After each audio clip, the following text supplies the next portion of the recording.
com o desenvolvimento desse aluno, dessa criança, e se chegar em nível competitivo, então, fechado, você não vai conseguir atingir objetivo nenhum. Apesar de a gente estar falando de atividade paradesportiva, a gente não vai comentar aqui, que o professor falou, a gente não vai comentar nessa aula a respeito das classes, né, das divisões de categorias, né, Marcelo? Que existem diversas divisões dentro do atletismo, da natação, da bocha, né? No caso, a gente está falando mais da parte de aprendizagem, não é isso? Vai ter uma outra oportunidade que você vai explicar, vai dar essa aula sobre a classificação funcional, não é isso, Du? Exato. A classificação funcional é só para entender essa coisa da diversidade de lesões, ela é para deixar igual, né? Então, busca-se uma classificação para que eu não tenha vantagem sobre o meu adversário, sendo que o meu movimento me favorece. Então, eles dividem por classes para que haja uma igualdade e uma justiça competitiva, pensando de uma maneira grosseira. Tá certo. Então, agora vamos falar um pouquinho do ambiente escolar, Marcelo? Vamos lá. Vamos ver o que a gente encontra aí nessa ciência, nesse conhecimento, quando a gente está saindo um pouco da área competitiva e entrando no ambiente escolar, que eu acredito que talvez seja o maior campo que os profissionais de educação física vão encontrar, né, ao lidar com pessoas com deficiência, não é isso? Com certeza. Lembrando que hoje os governos eles tentam um processo cada vez maior de inclusão, porém, muitas vezes sem preparar o profissional que está ali para ministrar as aulas, ou o grupo inteiro, né, a equipe inteira interdisciplinar ali, que vai desde da coordenação, professores, funcionários.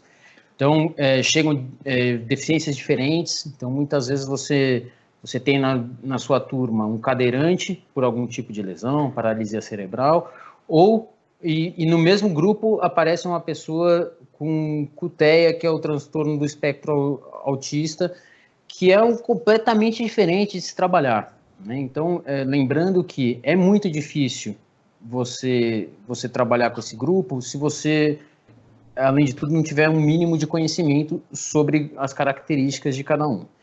Claro que vale ressaltar que ninguém precisa ser especialista em todas as deficiências. Eu acho que isso faz parte de qualquer profissão. Você não é obrigado a saber de tudo. Você deve saber onde buscar, como procurar e sempre aprimorar baseado nas suas necessidades de trabalho.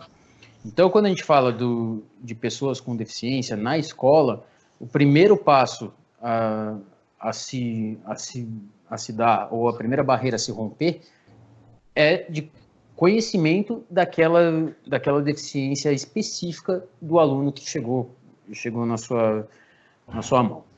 Depois que... Pode perguntar. Desculpe me interromper, eu fico tranquilo para falar, porque como eu trabalho na escola também, né, a gente realmente vai se deparar com inúmeros tipos, né, de condições. E nem sempre a gente se sente preparado para poder suprir toda aquela necessidade daquela criança, né? Então, eu acredito que é bem por aí mesmo. A gente ter um conhecimento básico para poder dar pelo menos o mínimo, né, de desenvolvimento, de bem-estar, de aprendizagem. Um suporte mínimo, sempre baseado naquela condição. Agora, se a gente for entrar principalmente na questão da educação física, então a gente entra naquele principal conceito do que é a inclusão, né? Então, isso, eu te perguntar, exatamente. Essa questão da inclusão, né? Exatamente.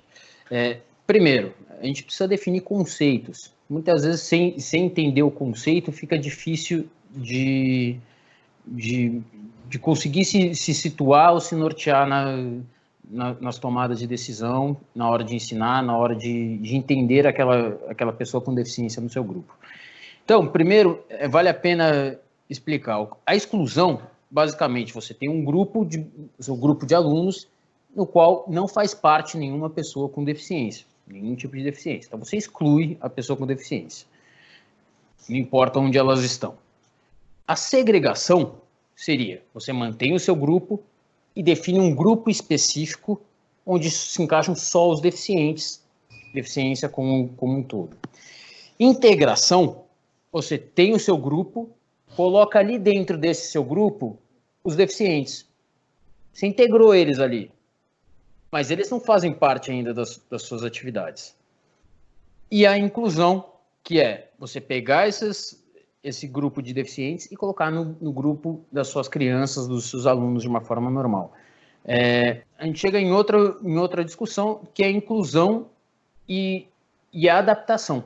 Vamos lá. A inclusão, basicamente, é você trazer as atividades que você já coloca no dia a dia, trazer a pessoa com deficiência, fazer parte daquela atividade.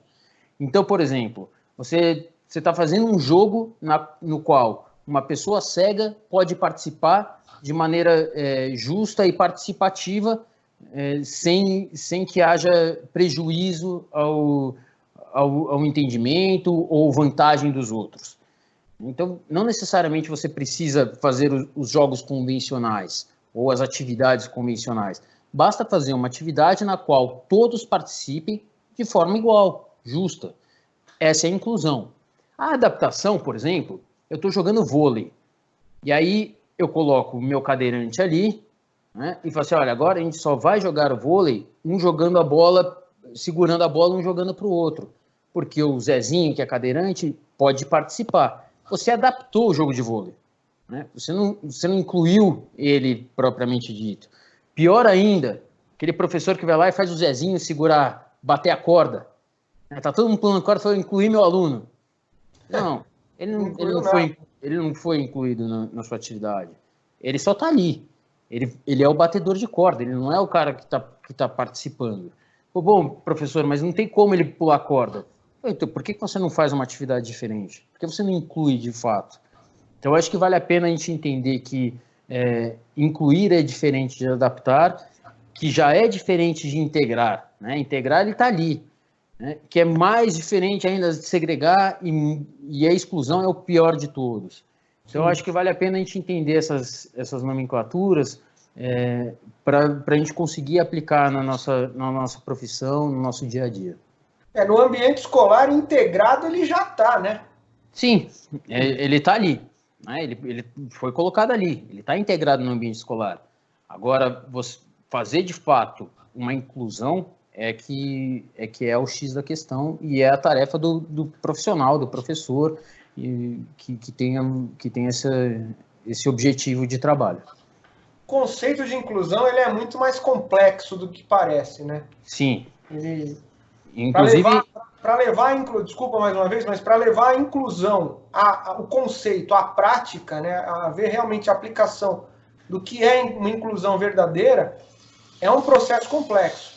Sim, e inclusive eu dei aqui a minha definição principal, o que eu tenho como uma corrente, mas pode ser que algum grupo de fora me mostre uma coisa e fale, não, inclusão para mim é tal coisa. Então, assim, a gente já tem uma divergência da nomenclatura, quanto mais da aplicação dela, né? Então, realmente é uma tarefa muito difícil, mas que cabe ao profissional achar formas e ferramentas de aplicar isso da melhor maneira possível. Não dá simplesmente para colocar uma pessoa com deficiência, que infelizmente às vezes acontece. Isso está diminuindo, né? Está melhorando bastante, assim, pelo menos o que eu vejo nos ambientes onde eu trabalho, que está havendo uma evolução bem interessante, né? Mas não basta a gente colocar uma criança ou um adolescente dentro de um jogo de vôlei, por exemplo. Ele simplesmente pode estar lá parado sem fazer nada de forma passiva, né? Exatamente. E aí a gente entra nessa... Só para ressaltar que é nossa função fazer diferente. Então, a gente vai entrar nessa discussão porque... Por que você vai dar o jogo de vôlei? É obrigatório esse jogo de vôlei? a sua criatividade, seu leque de atividades, as suas ferramentas como profissional se restringem às atividades convencionais, ao futebol, ao jogo de vôlei, ao pega-pega, né? Ache alguma coisa baseada no material humano que você tem que fique mais propício para a turma como um todo. É impossível fazer algo 100% homogêneo. Você tem que buscar, de acordo com as variações da sua turma, a melhor maneira possível de aplicar atividades. Se você tem pessoas com deficiência no seu grupo, ache formas de colocar essas pessoas com deficiência dentro do contexto. Não adianta colocar o contexto e colocar aquela pessoa com deficiência tentando margear esse contexto. Senão você não está fazendo inclusão de fato. Assim, quando você para pensar, quando você para refletir, qual que é a importância de alguém aprender os gestos técnicos do vôlei, ou do atletismo, ou do futebol para a vida, né? Quer dizer, quando a gente pensa em ensinar esporte, já passou aquela época em que se ensinava esporte para que você aprendesse o esporte em si, para no futuro jogar, né? Sim. Hoje ele é uma ferramenta de educação, de desenvolvimento humano. Então, se você não tem condição de ensinar o vôlei da maneira como você quer, o atletismo, o basquete, você tem que, usando as suas palavras, tem que tentar adaptá-lo, né, para que ele supra a necessidade, mas não para que ele seja aprendido de forma tecnicista, não é isso? Ou de forma a criar atletas, mas para que ele sirva como uma ferramenta, como um instrumento de promoção de qualidade de vida, promoção da educação, não é por aí? Sim, isso já funciona, ao meu modo de ver, para as pessoas no dia a dia, para a escola convencional, e por que não para a pessoa com deficiência? Eu acho que isso já é cultural e a gente tem que buscar quebrar esses paradigmas, já vem da família, tá? Então vale a pena a gente abordar isso, que muitas vezes a pessoa com deficiência ela é escondida pela família. Então, você fala assim, olha, eu não conheço tantas pessoas com deficiência. Talvez porque a pessoa com deficiência esteja num quarto fechado dentro de casa.